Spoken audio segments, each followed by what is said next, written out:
네, 중구성동울의 박성준 의원입니다. 정경두 국방부장님께 좀 여쭤보고 싶은데요. 김여정의 직책이 북한 노동당 중앙위원회 제1부부장으로 알고 있는데요.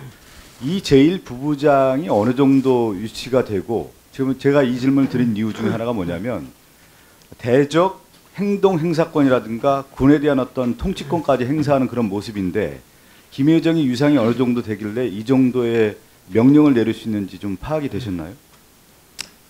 뭐 실질적인 2인자의 역할을 하고 있다 이렇게 보여지고, 군사 행동과 관련된 것은 총참모부에 넘기겠다라고 얘기했기 때문에 어떤 군사적인 전문 지식보다는 그 본인이 2인자로서의 그런 어떤 실질적인 역할을 하면서 임무 분담을 하고 있지 않나 그렇게 생각하고 있습니다. 정확하게 이제 언론에 나온 거 보면 제1부부장이라고 나와 있는데, 북한에 대한 조직도, 당 조직들을 보면요, 당위원장이 있고 그 밑에 당대회가 있고 당중앙위원회가 있습니다. 당중앙위원회 밑에 전문부서가 19개가 돼 있는데, 보통 이 전문부서의 강력한 명령체계를 갖고 있는 것이 조직지도부라고 알고 있는데, 우리나라에서 지금 쓰고 있는 김여정의 직책에 대해서는 단순하게 노동당 중앙위원회 제1부부장으로만 쓰고 있단 말이죠.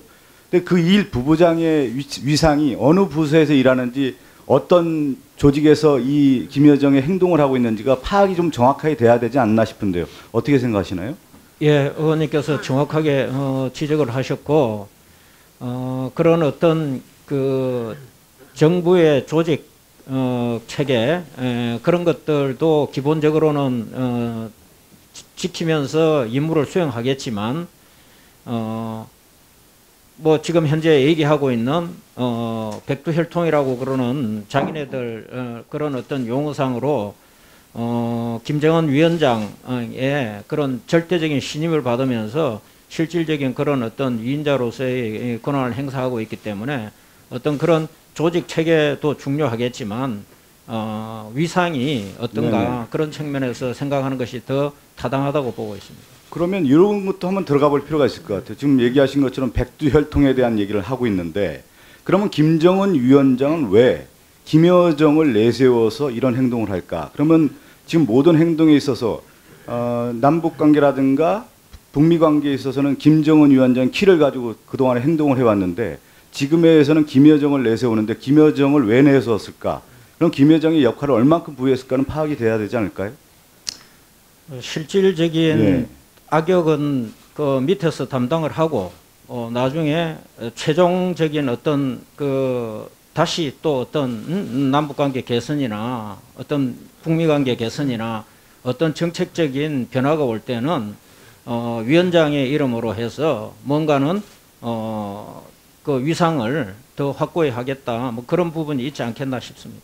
제가 예전에 그 2차 세계대전과 관련해서 히틀러의 정신분석이라고 하는 극비 보고서가 혹시 아시나요? 1999년도에 이제 발행이 됐는데, 이 내용을 보면 히틀러가 왜 전쟁을 일으켰고 전쟁 과정에서 마지막엔 자살할 수밖에 없다는 그 보고서를 쓴 내용이 나옵니다. 그리고 그 다음에 부시 전 대통령과 관련해서 부시의 정신분석에 대한 책을 쓰게 되는 건데, 나오게 되는데, 전쟁 과정에서의 지도자의 역할이 얼만큼 중요하느냐에 대한 분석들이 나오고 있는데, 저는 우리나라에서도 김정은 위원장의 정신분석이라든가 김여정의 정신분석을 통해서, 왜 그러냐면 군이라고 하는 것은 우리가 보통 볼 때 시스템적으로 움직인다고 생각하지만, 북한의 체제는 위일적인 시스템이고 한 지도자에 의한 명령의 체제이기 때문에 그 관련 시스템을 좀 제대로 좀 파악할 필요가 있다는 말씀을 좀 드리고 싶습니다. 예, 잘 알겠습니다. 네. 예. 그리고 하나 더 좀 질문 좀 드리고 싶은 내용 중에 하나가, 지금 개성공단이 2003년도에 되면서 북한군 전 배치에 대해서 철수를 하지 않았습니까? 네. 지금 철수를 하고 재배치를 한다라고 하는 얘기들이 나오고 있는데, 그럼 그 재배치의 군에 대한 2군단으로 지금 언론에서 계속 보고가 되고 있는데, 그러면 2003년도 당시에 2군단이 다시 2020년 이 시점에서 재배치가 되는 겁니까?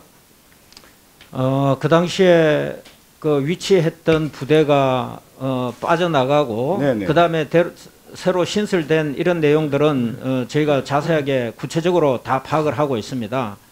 다만 지금 현재 시점에서 어떤 부대가 어떻게 들어올 건가 하는 것은 제가 이 자리에서 말씀드릴 수 있는 사안은 없고, 저희가 면밀하게 그 부분을 주시하고 있다 이렇게 말씀드리겠습니다. 그러니까 북한 그 정확한 편제가 어떻게 되는지 좀 알 필요가 있을 것 같아요. 왜 그러냐면 개성공단이라는 금강산 관광지구에서 철수했던 군대가 왜 그 당시에 철수했는지 그 명분이 분명히 있었는데 다시 재배치한다고 하면 그들의 역할이 뭐고 그 편제상에 무엇이 문제인지를 정확하게 좀 보도해 줄 필요가 있을 것 같습니다. 왜 그러냐면 국민들 입장에서는 이 북한의 군이 이렇게 물러났다 다시 들어왔다고 하는데 어느 부대가 왔고 그 역할이 무엇인지에 대해서는 좀 알 필요가 있을까 않을까, 알 권리 차원에서 좀 정확하게 얘기할 필요가 있다고 생각됩니다. 그러니까 그 당시에 빠져나간 부대들이 보면은 뭐 전차 부대도 있었고 또 포 부대도 있었고 일반 병력을 유지하는 부대도 있었습니다. 그래서 뭐 제가 세부적으로 이 자리에서 말씀 못 드리지만 저희 관련 내용을 다 파악하고 있고, 다만 예를 들어서 2000년대 초에 그 부대가 그대로 들어온다라기보다는 이미 세월도 많이 지났고 그동안에 또 여러 가지 무기 체계나 이런 것들도 변화들이 있기 때문에 이 자리에서 뭐 정확하게 그 부대가 그대로 들어온다 이렇게 제가 말씀 못 드리는 것이고, 지금 면밀하게 보고 있다고 말씀드립니다. 제가 그 처음에 오늘 인사드리면서 저는 이제 군 경력이 짧지만 국민적 시각에서 이 문제를 좀 바라보고 싶다는 말씀을 좀 드렸는데요.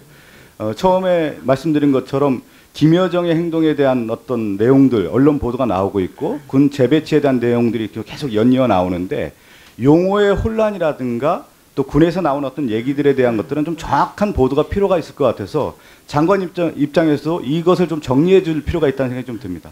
예, 잘 알겠습니다. 네, 이상입니다.